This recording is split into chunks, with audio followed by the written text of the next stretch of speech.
Hello amazing people. Welcome everyone joining.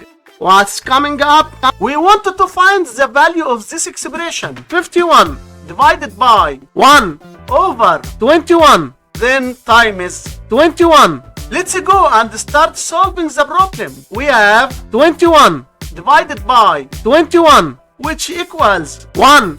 So here we have just 1 and 51 divided by 1 equals 51. But this answer is not correct because according to the order of operation we have to do this division first, not this multiplication. So let's start the correct solution. 51 divided by 1 over 21. To do this division, write down the 51 and change the division to multiplication and flip this fraction to 21 over 1 which gives 21. And here again we have times 21. 51 times 21 gives us 1071. So 1071 times 21 which equals 22,491. And so our final answer to this problem is just 22,491.